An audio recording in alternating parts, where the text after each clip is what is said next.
Amy, today we are here with somebody that you hired a long, long time ago. But before that, he has been around in this community for a long time. Yeah, Scott, can you? Scott Who is it? It's Scott Brunka. I always have to Scott Brunka. Yeah, we think everybody should know Scott Brunka, but not everybody may know. He is our city manager, but he's also a heck of a resident in this community. And we're Rotarians together. Yeah. But who's Scott Brunka? Who's Scott Brunka? I guess is that to me? That's you. Yes, who's Scott Brunka? Oh, geez. So, yeah, I guess kind of going back, as Amy said, she's kind of part of hiring me, 24 years ago? Has it been that long? It's been 24 years. 24 years. I started out as the city engineer for Lebanon, Ohio. So, my background is... When Lebanon had 5 people, right? Yeah, we were... Because people think it grew that quick. It didn't grow that quick, but we're definitely bigger than we were back then. But, my background's engineering. So I started out as a civil engineer, graduated from Ohio University, and moved to Cincinnati, and I was working up for the city of Hamilton. And, we got to the point where my wife and I had our first kid, Jacob, who you know. Who just got married. Just got married. It's been that long. Are you feeling old, Scott? I am. That's a big step. That's definitely a big step in life, but it's been great. So we had our first kid, living in Cincinnati, working in Hamilton, and my wife and I are like, we really want to find that community where we want to raise a family and plan our roots. And everything just worked out perfectly where a position came open in Lebanon, got hired, and within about 6 or 7 months, we moved up here. And never looked back since. So when you guys were looking at the community itself, what made you guys think that this is the community that you wanted to raise your family? It has that feel. You just feel it walking around and driving around. Everybody's just so friendly. And so we love downtown Lebanon. So we actually live a few blocks from downtown Lebanon. They have an absolutely beautiful, beautiful home. And so I see Scott, as I live downtown, I see Scott. Rarely do you see Scott in a car. Yeah. Well, you never see him. Do you have a car? I have a car. I didn't know that you actually had a car. You rarely see him drive. You never see him driving to work, which is another really amazing thing about Scott Brunka, is the word out on the street is you see Scott or a city manager walking the streets, being a part of the fabric of the community. So you go back to when he made the comment about you just have a fabulous feel when you come, like I did. I came to Lebanon, and you just get this feeling, friendliness, and a sense of community. And here he is, 24 some years later, being a huge, important fiber of the Lebanon community. Did you ever think that you would be the city manager?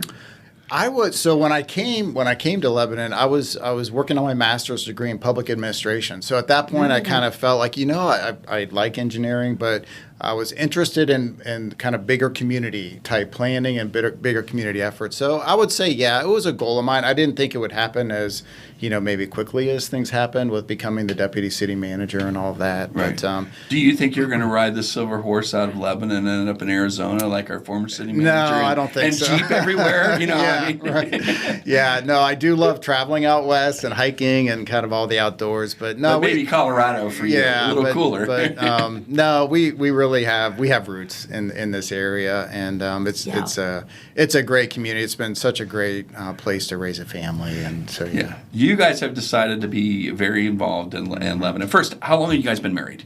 Oh, geez. 31 years. Okay. Yeah. How did you meet each other? Actually, high school. Yeah. High school. Where did you go to high school? Where did you go to high school? So Jenny and I, we graduated from Mount Vernon High School. Okay. So that's about an hour north of Columbus. Okay. And so Ohio, but kind of north central Ohio. And Mount Vernon is an area that's growing right now because of all the other areas around from Intel and all the other stuff. Yeah, and it's, Lebanon kind of reminded us of our hometown a little bit. It's, a town of about 15,000 people. So yeah, we fell in love with It's the Lebanon. only cell tower up north. Yeah, kind of rural around it, so it still has kind of that small town character. So yeah. Yeah. So you guys met in high school. We did. And were you guys dating then in high school? Yeah, dated. Started dating our senior year, and then Okay. kind of dated through college. And Did she go to OU too as well? She did. She Okay. graduated a year before me. I was kind of on the 5-year plan with engineering, right? Okay. And then yeah, we kind of lived in Cincinnati for a while. All right. Before you moved to Cincinnati, you're at OU. You can choose whether or not you want to answer this. Did either of you slide down in a lunch tray? No. Instead of a sled at OU. You did not. No, we did not do Are that. you We did answering do, that? like, This is a truth question. No, I can answer that truthfully. We did do, the big Halloween party at OU. Oh, yes, closing yes, down yes, Court Street yes, and all yes, of that. yes. But that I did not do. You did not do the lunch I can trays. safely say no to Maybe that. we could bring that to Lebanon. Maybe we could. I heard they used to do like some sort of like toboggan sleds down Broadway years ago. I don't know. Oh my gosh, that I've would heard be this, so yeah, much so- fun. Maybe you could bring that in. right. Yeah. All right. So you guys got married. You moved down to Cincinnati. Yeah. And then you were in Hamilton, and then you came here. And obviously, you guys turned around. You have more than one kid. We so, do. You know, So- tell us a little bit about that. And your kids grew up in the school system. Yeah. So all 3 kids, Lebanon High School graduates. Taught all 3 of them? Yes, had a great art teacher. Yes, taught all 3 of them. I was blessed to teach all of them. None of them had a lot of skill in art, but that's not. They can draw they did their professional best. stickmen? Yeah, they take after me. But yeah, so our oldest, like you said, just got married, and he's kind of living out in the Chicago area. And then our middle son just graduated with a degree in mechanical engineering, so he's working down in Blue Ash. And then our youngest, Emily, is studying to be a vet up at Ohio State. So she promised me she would not be an engineer like the other 2 boys, and so she's going down that path. So you're going to have a Buckeye out of there. Yeah, we got 2 Buckeyes, Buckeyes and Miami grad. So yeah. Great. Yeah. So, when we talk about Scott outside of the city of Lebanon, you're involved in a lot of things. So what are some of the things that you're involved as Scott Brunka, not as the city manager? Sure, yeah. And that's one thing I always tell people, like, get involved in the community. I think that's what makes Lebanon so great is so many organizations serving. So over the years... So many organizations, but Scott, you just said some reason why we do the Lebanon Star is because stars turn around and say, let's get involved. Oh, yeah. Let's go serve. Yeah. Let's have a servant heart. Yeah. So you've had that heart, and that's that heartbeat of you. That's just who Scott Brunka is. And how do you get that? Part of it is just turning around and saying, hey, I'll volunteer. Oh, yeah. I'll go do that. And that's how you get in. So what are you involved in? Yeah, here? so the YMCA, so maybe start with Countryside YMCA. And, I got involved in the YMCA because somebody asked me to. That's the other thing I encourage just people. a simple ask. Just ask people to get Just ask. involved. And so I've been very involved in the Y over the years. I know you were president of the board. Correct, yep. President of the board. You also worked out at the Y. And I work, often. I'm a user, so I love, Right. I'm an early morning guy. Try to get out there. So the Y's been a big part of my life. I made a lot of good connections here in Lebanon through that. And I'm a Rotarian, like Amy. all 3 of us. So great service organization. We just wrapped up the Country Music Festival, which is our big fundraiser. But again, that's more of kind of business networking, professional networking. That's been very, very beneficial to me.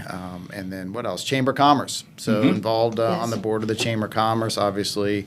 That's been great. I'm involved with the Warren County Foundation on their board, which is just another great nonprofit supporting a lot of different efforts in the community. So there are so many ways, whether it's through church or just to get involved in the community. And I think that's what makes Lebanon special, kind of. And you guys are doing a great job of highlighting. Yeah, highlighting everything. And that is our goal, to be able to highlight all those positive things and engage more people in doing great things. Yeah. Because it is what For the makes that community Yeah. great. When you Yeah. want to turn around and you move to community, you find out people are involved in all these things. And, Yeah. you can walk around. You can see the city manager. You can see the mayor walking around in the town, and they're not in their ivory tower.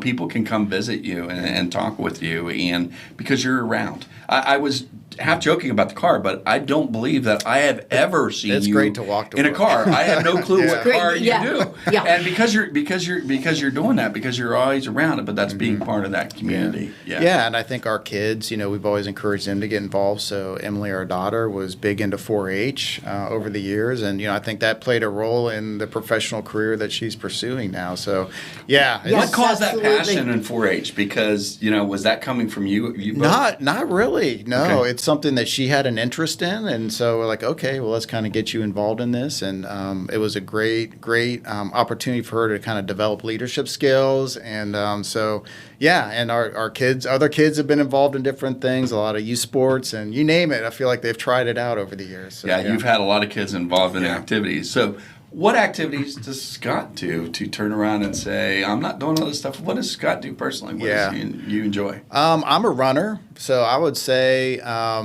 running and hiking. So I love, hiking out west, especially. You and I have conversations about Colorado all the time. I follow your photos. I follow you on social media when you're out and you're just doing it's like, wow, it's just... You love the outdoors, both you and Jenny. Yes, we do. And friends that you do things with. It's just, you do such great adventures. I love that. And it's a good way for me to disconnect, you know, and kind of get out there. And then, I definitely, I like running. So I've been doing, both some road and trail running. And those are probably my two main things, honestly. Do you compete in running? Do you run marathons? I've done a marathon, done the Columbus Marathon. I've done an ultra marathon out in Arizona. I didn't know that you did an ultra marathon. Okay, wow. And then, but I'm doing, there's a 5K run this Saturday as a fundraiser out in Miller Park. So I'm doing that with a bunch of city employees. So I'll try anything, right? Are you going to be first? No, I will not be. Right. I'll be participating. Here's one of the things that I love one of the many things I love about Scott is, a city manager like some of us, you become role models. And one thing that you do is health and wellness is a top priority for you, and it should be a top priority for all of our residents within our community, is to be able to take care of ourselves. We want a healthy, vital community, and you're a great role model for that. As you balance. You bet. With the getting involved in your running and your in our healthy market, which is one of your brainchilds. To a healthy market, what do we do to show our community how healthy we can be? And you're a good role model for that. Thank you. In your what you love to do privately and on your own. It really, in some sense, is It's an example. It's an example of what many of our residents should be doing, or we try to promote anyway. And through that, your passion gets to be developed into the things you do in City of Lebanon, like the passion for bike trails and trails. And that may have not happened without that passion, but you have that fine balance and that role model other people go out there and look at. That's one of the reasons you see it as you see there's a lot of things. You got your roads, you've got your infrastructure, goes all those kinds of things, but also quality of life is some of those other things that you obviously have to incorporate into a thriving community. So we're going to have a little fun question for you. So when we talk about the place, if you had to go choose one restaurant in Lebanon to go eat don't do that to him. Don't do that. Oh my gosh. What's your go-to? I try to spread it out. So that is one of the things I try to spread it out. So if we're going out for like pizza or whatever, we'll go to Catch a Fire quite a bit. We love that. Mayploy's, love that. Golden Lamb, obviously. I honestly don't have a favorite. I do try to bounce around. I am not. That's now Jenny, my wife, is, but that's just something because we have a new Indian restaurant in town that is absolutely. I've heard it's great, amazing. Yeah. It's absolutely amazing. So bring Jenny. You go with Jenny. Yeah.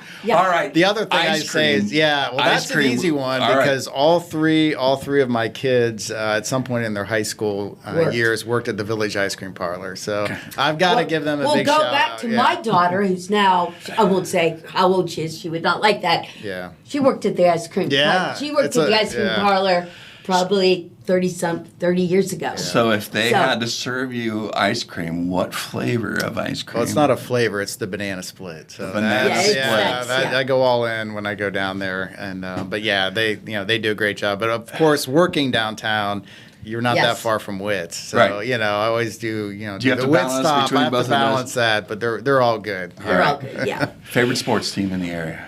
In the area. I'll widen that one a little bit. Okay. Favorite sports team? I mean, I definitely am a Steelers fan. So, yeah. So. You did not know that? Ready. I gave him the opportunity. That's I know. It's been with me for a while. He and Mark Titmus have that blood. Is they're big Steelers fans. I still like you, but. I need to chat him up on my way out. So, all right, if we had to turn around your favorite event in the Cincinnati-Dayton area to go to, what is it? And we're not going to choose a Lebanon event for this one because there are a lot of cool Lebanon events. But if you had to do a favorite event in this area, what would it be? Oh, geez. I don't do a whole lot of events outside of Lebanon, to be honest with you. So we like going out to Fort Ancient a lot. So they used to do kind of an event out there, which was always fun. We'll go down to like Reds games periodically. I do, like watching the Reds and all that. So, but I don't. Yeah, I mean, most of the events I'm in town. Honestly, and we have so many events. Just mentioned, as we all three are Rotarians, that we had our fabulous country western. We just had our third Friday. We're gearing up for another third Friday this coming month, and then with Blues Fest and Healthy Living and our farmers markets and all those. Those are all the exciting things that happen. Yeah. Arts festival, everything. Hey, you just brought up something that I forgot to ask you about, Fort Ancient. Yeah. You also served on Fort Ancient. I've been pretty involved in that over the years. So tell us a little bit about that. Yeah. Obviously they went through a multi-year process to become a World Heritage site. And I was lucky to be kind of part of a committee that helped work with that. So that's just been a place, my family, we have a tradition. New Year's Day, every year we hike up the North Overlook, kind of that steep hill. So that's our New Year's Day tradition. Did not know that.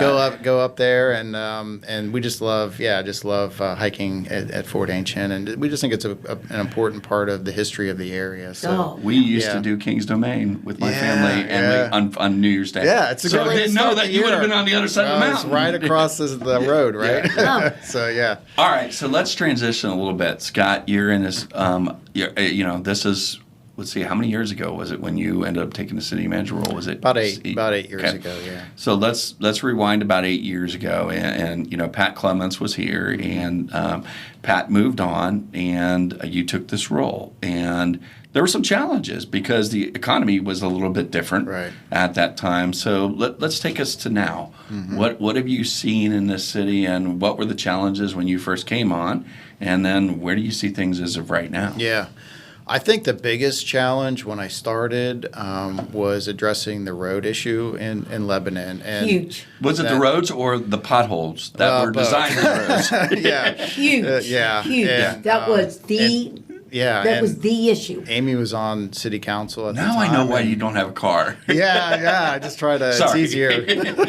But council stepped up and focused on providing additional funding for our roads, and then obviously it's been our job to make sure we're spending that money wisely and getting it done. So, roads, that was an interesting time because I remember that was a controversial vote. Yes, that was a controversial vote. Yeah. It was huge, but I know for myself, knowing that our roads, that government, that's a top priority for us, and we met the challenge. And 8 years ago, what was your cost per mile to repair? Because you have an idea. It's gone up significantly. I can tell you 8 years ago, we were spending as a city about $3 million a year on our roads. Today, it's about $10 million a year. So then that's a combination of just doing more, but then also just inflation and the cost of these projects. But that was definitely coming in. That was a focus area, I think, of the cities, everybody. And well done, because that has been a project that that was what everybody was really complaining about a lot of times was roads. And the other thing that comes to mind in terms of a huge accomplishment was now having our full-time fire department, which was another. Talk a little bit about that. That was that was big. That was big, and we put something on the ballot. Talk a little bit about that. Yeah. I mean, when you look at kind of core city services, public safety and kind of infrastructure, to me, are right up there. And with our fire department, it had a lot of challenges. I mean, it was operating out of an old laundromat, and just really poor work environment for the folks that work in Was it really a laundromat? It used to be a laundromat. I did not know that. Oh yeah, it was. Okay. It was challenging. So the first step was to get the new Station 41 built and get them in a professional kind of a professional work environment, and that was great. But then we still had a little bit of the challenge of trying to operate as a part-time employee fire department in a world where everything's kind of full-time. And if you were a part-time firefighter, you had plenty of full-time job options because they were out there. They were out there. There was a shortage, and everybody was kind of trying to transition out of part-time to full-time just to ensure that we provide the services that our residents expect. So Amy was a big part of getting out there, and we just got out there talking about, why, we need to get ourselves to where we're a full-time fire operation. And the community supported that we kind of took a unique approach where we proposed increasing the income tax, but decreasing the property taxes, and as kind of a hybrid approach. And what that allowed us to do by shifting our fire department funding more towards the income tax revenue is income taxes paid by people who don't live in Lebanon but work here and use the roads and use the roads. Fire So it helped kind of spread the the responsibility to fund it out a bit. And the community, again, I can't say enough. They stepped up and supported it. What was important, and I think this is important in any decisions that a city makes, is that educating the voters. And we were out there educating all the time. Because everybody thought it was just, hey, we're just increasing taxes. And that really wasn't the case. And it's by getting out there and really letting people know what was happening. They embraced the idea, and we got it passed, and it's been just amazing for our community for that. We're fully staffed now. There was a time when we had a lot of part-time firefighters. We had a lot of turnover in the department. And I was joking with the fire chief the other day. For this entire year, we haven't had one person leave the fire department yet. So we're in a really good spot. Right. We got a great staff, and how long has Chief been with us now? He's been with us over 2 years now. 2 years. Yeah. So in that time, 8 years, we have a new fire chief, an amazing fire chief. Yeah, he's great as well. Yeah, and a great staff. Now you've also grown the labor, the entire. So I would imagine you were considerably less employee. I mean, part of that is the growth in the area, but you were considerably less employees. How many employees is the city now? We're at about 175 full time. Yeah. So we've definitely seen growth. A lot of that's been in the fire department, but we've also added staff in the police department. Again, I think public safety is core, right? That's kind of a no-fail area.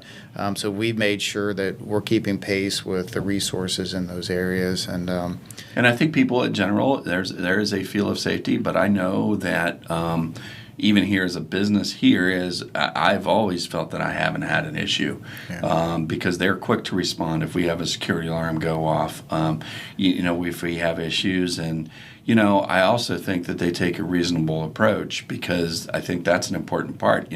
Just because a kid may run through a trigger alarm or something doesn't necessarily mean that they're a hardened criminal and they're going to be breaking the law. Exactly. And I think that the detectives and our chief has done a great job of knowing the difference of when to do what, and not coming guns a-blazing in our scenario. But it does make it a safe community, which makes it a desirable community. Yeah, right. I think you really are onto something there, because obviously the law enforcement aspect is a critical part of their job, but they're also community role models, and we try to hire officers that embrace that. So when we're interviewing them, like, hey, this is part. You have to be, you have to wave and be friendly, and you're going to be at events interacting with folks, and you need to enjoy that, right? When's the next? I know that because I shared this on social media.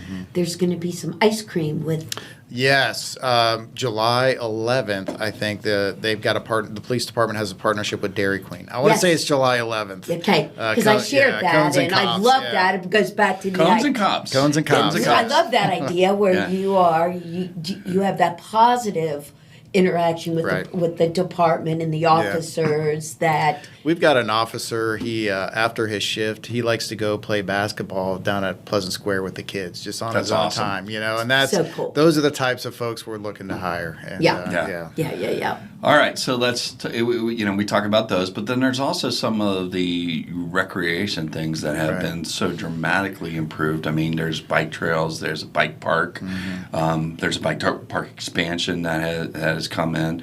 A lot of the parks have had their playground equipment updated, and you've got more bike trails even coming in. So tell us about some of those things. Yeah. So whenever we do community surveys, we do parks planning. Two things resonate. A, we need a splash park, which I think we're kind of working on. That's in the works. That is awesome. I would say nothing official, but okay. But we are moving in that direction. But number two is trails. Trail connectivity. Folks love to have trail access. Developers and folks talking about investing in our community want to know how they can get connected to our trail system. So it's just something that anybody can use, right? I mean, I think we want to try to connect as many neighborhoods as we can to trails. And I tell people, if you see a trail getting built, there's a grant behind that. So we've been very successful on that. So let's talk about that, because you and I have had many conversations on the side, but people may not understand is they may turn around and think that, hey, the city of Lebanon is paying for all these trails, and it costs a lot of money, and that's our taxpayer dollars. And the reality is, Scott, you have done a phenomenal job of, I'm going to say, overturn every single piece of hay to find that needle in a haystack, because you have gotten a lot of grant money specifically for the bike trails, and those improvements are grant projects. Yeah. Every bike path project has had grant funding. Now there is some city funding as well, but North Broadway. So we're eliminating the bike lane and constructing a separate bike path. And that has over $1 million in grant funding for the trail. Right. So, it's definitely, we need to be conscious of, how much money we're spending on roads versus trails. So the grants really help us do more with less with regards to that. Well, I think one of the other things that I've seen happen is there is some long-term plans, that have been put in place. And a great example was the bike lane on, Main Street is there were so many on Broadway. There were so many people that were turning around they were so frustrated because that wasn't the long-term plan, and they never look at it from the long-term plan. I think people have a tough time. They only want to focus on what's happening right then, because remember that has always been the plan. And I have to say that maybe I'm a little different. I love seeing major construction on roads right now. Actually do. Yeah. I'm a patient person, but I go, we're working on our roads. We're doing something with our roads. You should all be extremely happy, because when those projects are done, when that Broadway project is done, I know there's work when I was trying to go to Walmart yesterday. Yes, paving. Yes. Ready paving. Bring it on. Yeah. Be patient, because it is going to really enhance the city. I have never been so proud. Yeah. Back in the day, when you go back to 8 years ago, when you came on in roads, they were horrible. Yeah. They were horrible. And now I'm really proud of our roads. I'm proud of what we're doing. And but you have to, again, educate people, talk to people about, okay, this is what's happening now, but it's not what the future and I is think going a to lot, look like. Broadway right now, they're putting in a new water main, and people you don't really see that, No. so you don't know how. I mean, that in and of itself is over $1 million, but it's an old water main that was leaking. So it's that project is a $6 million project on Broadway. That's the other thing people don't have a sense of, the cost of the repairs and the maintenance. Really, the cost of something so boring as paving a road. And water mains and water utilities mains and things like that. Those are not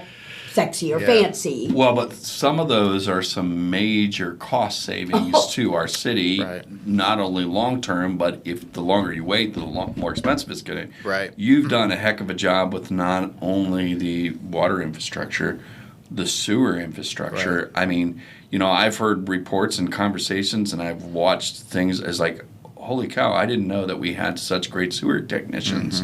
Oh, and the understanding, and most people have no clue really where our sewer goes here in the city of Lebanon and how it's processed. And if you walk around some of the other communities in this area, you may have to drive by their sewer processing plant. And we don't deal with that. And thank you. Yeah, it's kind of tucked away down south there. Yeah. I always tease the wastewater treatment plant folks because like nobody comes and visits them, right? But I can't. They are amazing at their jobs. They are so good, and they do a great job.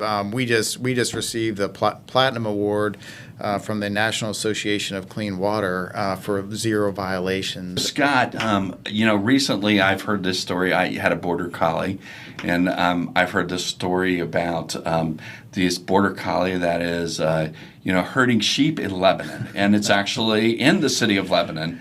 And so now I hear that they could get zapped by light rays and some high tech. That's not really true. No, but you guys have put a new solar field in Lebanon. And actually, there's 2 fields, right? There's 3. Three fields. Now. Right. So tell us about what the thought was why to put these solar fields here in Lebanon and what the impact has been. Yeah. So we before diving into this, we did a study, really wanted to look at the financials. Does this make financial sense for Lebanon and our ratepayers? So we went through the analysis. The analysis came back that, over the life of the solar arrays, it's going to save our ratepayers about $25 million, which is significant. So we moved forward. The city moved forward with the project. And the arrays have been generating power since kind of late last year, but certainly all of this year. But what it does, it allows us to generate power in ourselves. So we have our own electric utility. The community is very blessed to have that. Yes, that's definitely. a huge money saver for our residents. Our electric rates are about 25% below, say, Duke Energy. So very competitive.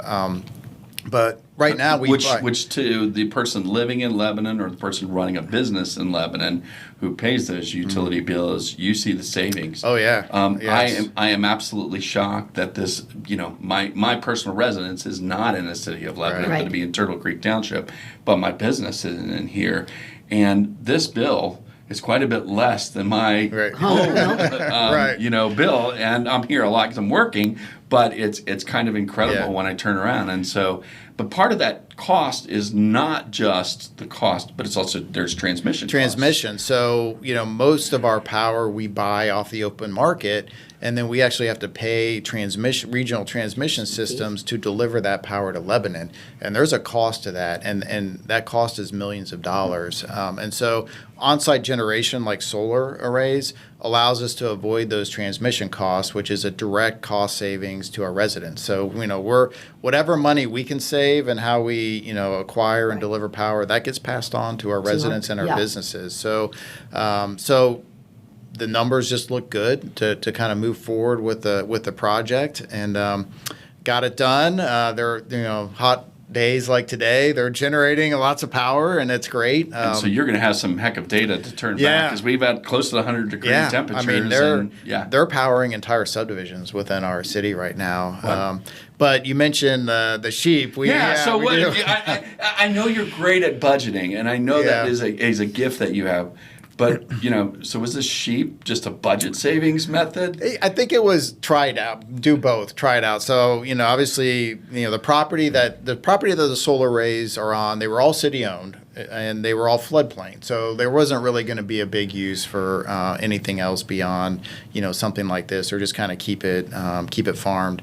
But obviously we need to maintain, the Right. grass in the Right. area. Right. So we actually have tried a couple different things. So one of the solar arrays, we did kind of like a wildflower pollinator mix and planted it. That's the one off of Gloucester Road.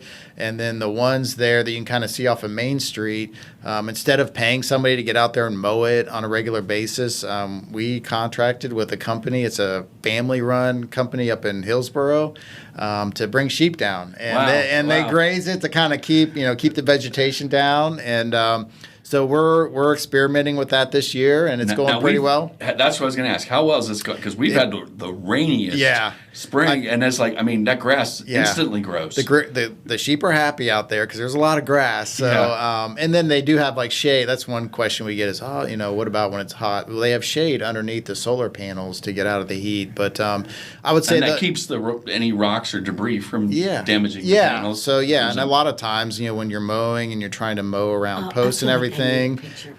They are cute, but it's going well. We could do a sheep ribbon cutting. I would. Oh gosh. Yeah, it's but no, it's been a good process, and I'm thinking we're going to do it again next year. Like I said, we wanted to try it out this year and just kind of see how it goes. So do you think we'll see Scott Brunka's sheep herder? No, that's not going to be my retirement gig. Right. So All right, so we've talked about a lot of things, but we haven't really talked about some of the things that are. We're going to stay away from residential stuff because there's a lot of stuff coming. But let's talk about some of the business growth. That you're seeing, and you're seeing things come in, and let's talk a little bit about that. And let's even rewind 8 years ago.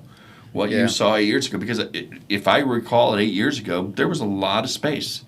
That was available. I know I was looking at a batting cage at one point up at where the Rural King is now. So you have boxes that were a lot of boxes in Lebanon that were open. They were vacant. Very long time. A lot of storefront downtown. So that was about 8 years ago. And now let's fast forward. Take us up to speed. Yeah, that's a great question. I get. Sometimes not having a lot of vacancies, it's a good thing, and it's also can be a challenging thing because we get calls quite a bit for folks they want to start a business in Lebanon and they're looking for available space, and there's just not a lot left. But that's been an intentional effort to try to get some of the vacant spaces that we had filled. So Vance Outdoors has been a huge success up there. Yes. Tractor Supply, just opening up, a huge success. Which replaced the old Kroger's, which was another department store at one point. People's, that's right. Yeah. So, and then you're starting to see like Chipotle get built out front, and so you're starting to see like outlots and infill development, which we're definitely trying to encourage. But so that's been great.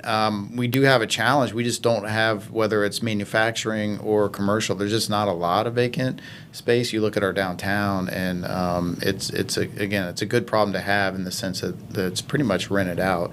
But we also have, some new commercial construction. Wawa's getting built. Yes, so that's they'll be very opening exciting, this year. very exciting. And most people don't know that Wawa. I have conversations because it's real close to me. Right don't know it's in the city limits. Yeah, it's in the city. Absolutely. So that whole area that's really our business park area, Kingsview Drive, and all of that. And so we've had. Cyrus One, which is the old Fujitech and the old Fujitech Tower there. They're doing a major $90 million expansion right now of their facility, which is great. We've got other businesses that have expanded. So we've seen a lot of expansion of our existing manufacturing kind of industrial businesses, and then obviously some new commercial development that's kind of come in. And we're trying to encourage the commercial development to look at infill opportunities. So Dunkin' Donuts, that's an example of just trying to kind of enhance those existing commercial corridors. And those have been filled. And we have quite a bit of corridors, too, is the other piece is, Lebanon has different areas that, people come into. And I think that's one of the things that makes it unique. Right. Like downtown Loveland, you turn around, you pretty much got one road that you're stuck on it. Or you have a bridge that's going to get stuck because somebody drove through it. We don't have that. When you think about 8 years ago, when you arrived as city manager, you take a look at corridors, Broadway, going down Broadway.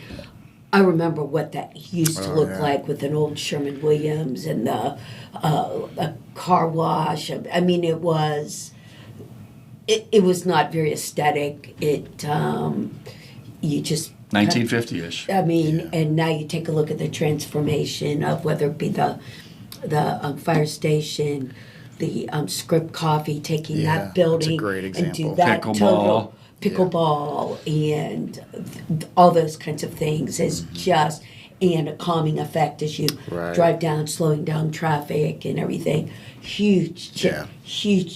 Huge. Yeah, North Broadway's been a focus area. Yes. You know, with we call it the 511 development, but the Catch a Fire and Mi Cozumel, and then Script Coffee. What a great, and repurposing of that building. And so we have a vision to continue, making improvements up North Broadway. It's an important corridor for our city. Well, it's taking what used to be the core of downtown as 2 blocks of Broadway. Mm-hmm. You have continue expanding that out. Which is bigger. And you take a look at Bicentennial Park with a Rotarian having built that, and I know Saturday there's dance lessons. Yeah, they're going to do dance lessons. Line dancing. So line dancing. So the use of some of the green space and some of the park. Well, it's Berry Park is a new.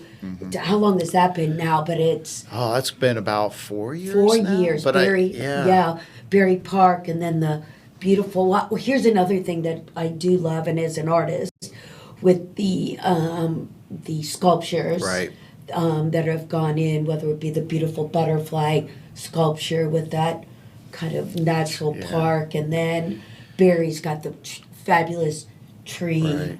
And I mean, just all those kinds of things that. Yeah, and that's a local artist. And it's really neat Joel, to partner. He's Joel great. Sanker. Joel's Joel is another one I would love to bring in, but just another, bringing the arts element in. I think to our city. The parks and the arts can kind of drive economic activity a little bit. Yes, I agree. So with the totally pickleball agree. courts on Broadway, and as we look at what we want to do with the splash park and where we want to put it, I think that's part of the thought process. Is how can we use that to help drive overall economic activity in the city? Yeah.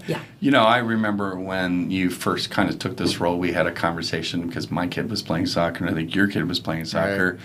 And we went to a soccer event down at the soccer fields, and the our Lebanon policemen were shooing everybody to Mason. Yeah. And you and I talked about that, and we're like, and now it's like there's a lot of things for people to do in Lebanon and go, and we've done a great job, I think, doing that as a community. Now, let's talk about residential growth. Right. So when you first started here, 8 years ago, roughly how many people were in Lebanon? It was about 20,000. Okay. Yeah. What are we at now? We're getting up around 22,000. Okay. So we've definitely seen growth. And I remember when I first started in this role, we talk internally like, not much happening. Do we need to make some changes, or what do we need to do to try to encourage some of that investment? I would say honestly at this point we say no to more projects than we say yes to, just because people want to live in Lebanon. I mean it is the reasons that we love living in Lebanon are very the same for people who come here. So there's a lot of residential development happening, a lot of good projects in the sense that we're trying to mix it up. So we're trying to make sure we just don't have one type of housing product. So let's talk about a couple of them. So, Parkside. Yeah. The easiest one, probably one of the largest ones. So that's coming out on State Route 63. Right. And they have broken ground. Well, it's more than broken ground. The road infrastructure is in. Right. There's a bike trail there. A lot of people don't know the bike trail is already in there. But tell us a little bit about what you see Parkside is going to be and turned around. Yeah, Parkside is about 270 acres. So it is going to be definitely a mixed-use development. So it's going to include an assisted living facility with some senior-oriented housing around it. There's going to be apartments there. They have a townhome product that's going to be included. And then you also have kind of the more traditional single-family homes that, probably range in price from $400,000, $450,000 up to $1 million. So, the city, kind of that key feature, there's a 58-acre public park with a bike trail that goes through the middle of it. And you talk about grants. We went out and secured a grant to buy that and to put the trail in. So they're really trying to feed off of, again, kind of the park amenities and this public park to help, make it more attractive for folks to live there. So there's going to be some commercial retail along 63, along 63. So there will be some non-residential, but it's a vision of just all types of housing products out there. How many houses are we talking about total? I think when it's all done, it'll be about 1,000 units. So that includes single-family homes, that includes apartment units. I think there's about 260 apartment units that'll go there. That includes like the assisted living and the senior. So so it's about 1,000 units when it's all said and done. We estimate it'll add anywhere from 2,000 to 3,000 people to our community, but it's going to be a long-term build out. Yeah. These types of large projects take time. Yeah, I mean, and I think that long-term build out, even though we think it's long-term, it's probably going to, knowing the real estate market here, it's going to go a little bit quicker than we expect because that's where Lebanon's nestled in. Right. So we've got Parkside, but right directly on 123 out on the other side. Across from Bowman. Yeah. Mm-hmm. Tell us a little bit about that project. That's a Dries project. That's Dries. So that's Dries Homes. That's your more traditional single-family home. So that's a little bit larger lots. And they've got a fabulous product that they're building there, and I think the price point on that's in that kind of $700,000 to $800,000 range roughly. But that would be what I would consider kind of your more traditional, just single-family home, kind of like maybe Countryside, certain sections of Countryside. Yeah. That's going gangbusters there. And we do have an apartment behind Walmart. Behind Walmart again. So.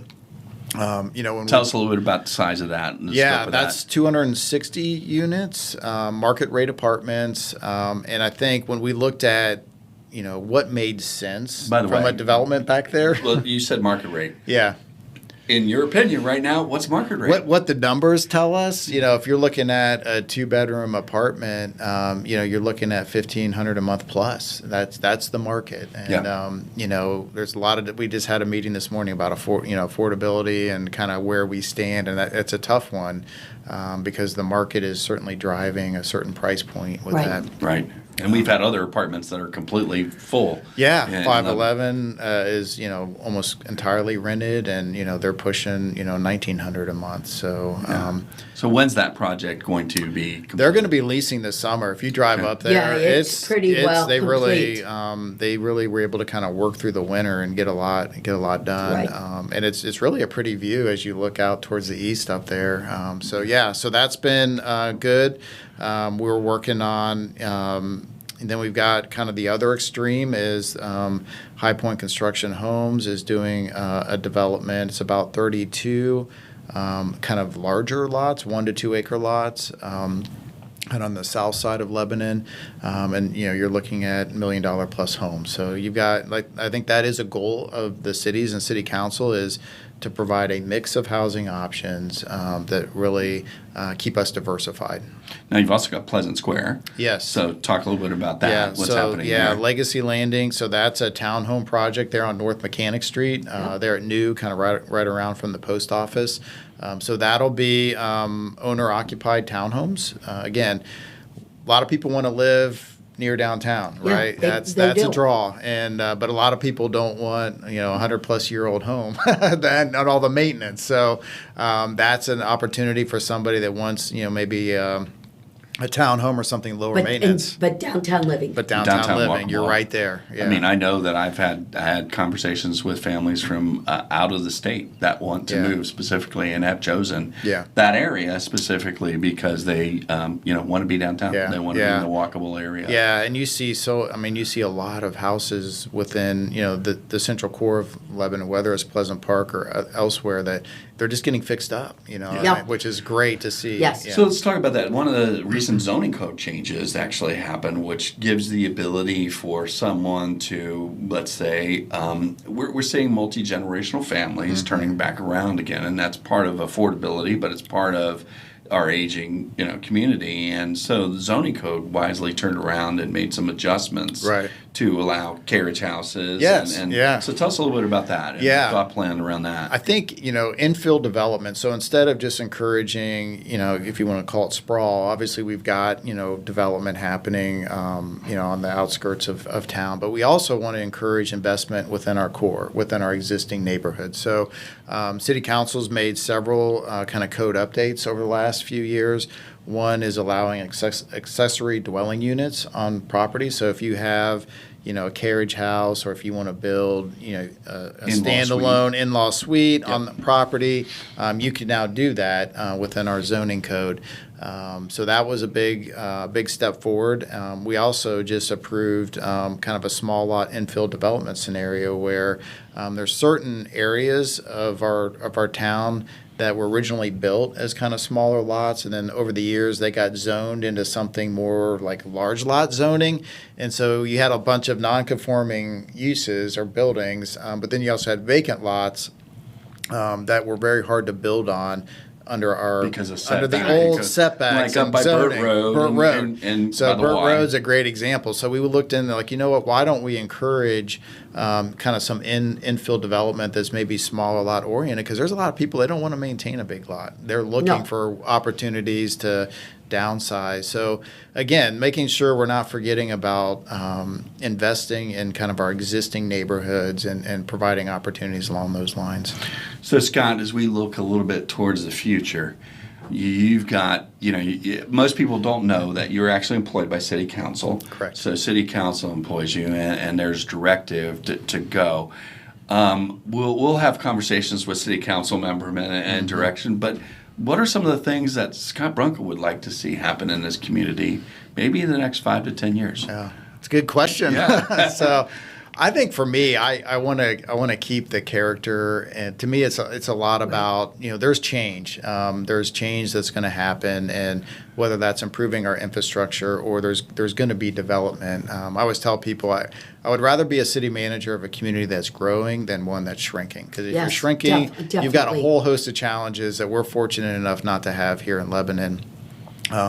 But I do appreciate the strong desire to keep that Lebanon character, that kind of charm. So I think that's where we're really focused on as we look at everything moving forward is maintaining that through our development efforts. But then traffic.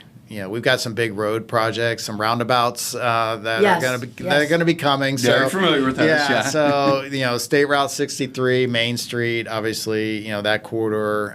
There's a lot of increased traffic. It's not Lebanon generated. That connects two interstates, I-71 and I-75. Yeah. And we can't just, put a gate up and keep trucks out. So, what can we do to kind of calm traffic along that corridor? So we've got several improvement projects starting with the roundabout at 63 and Marquee Road. That's going to happen. And then we're looking at some improvements there at 123 and the bypass 48 ramp. So I think those are big projects that, over the next 5 years, I would love to see get done in our community. So is the monorail on the 10-year? No, that's not on the list. What else would Scott like to see? So 10 years down the road, what would you like to see happen here? I mean, I want to see us continue to invest in kind of parks and that quality of life initiative. I think that's important. So, we mentioned the Splash Park. I think we're there. I think historically we've always been like, but every new home that gets built in Lebanon, they pay a park impact fee. The developer pays that fee. So we've been kind of saving that to do a big project. And I think council's wanting to direct that towards a splash park. That would be just amazing. So hopefully that's in our future. Now, Scott, as you've seen this community evolve, you've also seen the surrounding areas modify and change. And, really within that 8-year period, we had Kings Island. Yeah. But now we really are with the sports park and the casino and some of the other attractions, a hockey area coming up, is the playground of Ohio and has really strongly become. How do you feel the city of Lebanon has turned around and has embraced that? And what challenges do you see wrapped around that? The Warren County Sports park has a huge positive impact on our businesses. I mean, you see kids in soccer uniforms walking around all the time. I was at Wiz last night. On the weekend, there was a boy from the baseball They're fields. coming from the Warren County Sports Complex. So I can't say enough positive things about the investment the county made in that and the impact that it has. But tourism's huge. So I think we're definitely want to continue to kind of tap into that and kind of we try to take a regional approach and kind of build those partnerships, whether it's with the CVB or the county. Obviously we're having some discussions about the fairgrounds property and kind of what the future is for that property and how can we really make that a source of pride for the entire community. I don't know if that answered your question. No, that does. It's there. So now we're gonna change the shift to one other question. We were talking about events outside of the city. Yeah. So what's your favorite city event? Oh man. Outside the city? No, years before. Now we're in the city. I'm partial to the Country Music Festival because I kind of co-founded it with Joe Wise back in the Main Street Lebanon days. So I do enjoy that one. I am partial. So, yeah. That's kind of what I figured. Yes. And it's been a heck of an event. So then we were talking about line dancing this Saturday. So is Scott Brunka going to be found line dancing? My wife and I are coming down. We are. You're going to hoe down? Yeah, it could be ugly, but for me at least. But we'll be down there for it. So absolutely. I'm going to be down taking photos. Oh, jeez. I was hoping that wasn't the case. And I may have to capture a picture of Jenny and Scott Brunka. Jenny line dancing and Scott trying to line dance. Figuring all the steps out. So. Scott, we really, really appreciate you coming on the show. Is there anything else you want to tell our viewers that maybe we didn't get a chance to talk about? No, I mean the only thing I would leave with is the city staff are amazing. I can't say that enough. Our employees are just amazing. So when we talk about the city services and everything going on in the city, I can't it's those folks out there. You have very little turnover. Oh yeah, that's one thing. Right. Very little turnover. And I'm not saying anything about Pat and previous, but I think that as a manager of the city, it is a challenge to keep staff. Oh yeah, right. But you've created an environment where your servant leadership is there and much appreciated. And that's by example. You've created a non-abrasive work environment. That's there. You've created a place of fun for the city staff, and you create it where it's a place where people want to work. And I think that's a lot on you. Council and everybody else gives direction, but at the end of the day, somebody has to manage them, and you do that very, very well. Day-to-day operation. It's his department heads. They're great. Yeah, they're great. They're great. That create that environment. Yeah. And you've empowered them, and you've given the ability to watch them grow, and they carry. I give myself credit for being that voter, that person that voted to bring this friend in, who has done it outstanding. Turns around to our voters who are turning around there, get out and vote, because your vote turns around and makes you get great officials that come to our community. Right. You get to be the Lebanon Star. Scott Brunka, again, thank you guys. Super thanks. We appreciate you on the Lebanon Star. Great conversation. We appreciate you. And more information, you can obviously follow the videos from not only us, but also the city. Yeah. And the city website is unbelievably updated with everything. So, again, the Lebanon Star, John Bissman, Amy Brewer, and our city manager, Scott Brunka. Thank you. Thank you.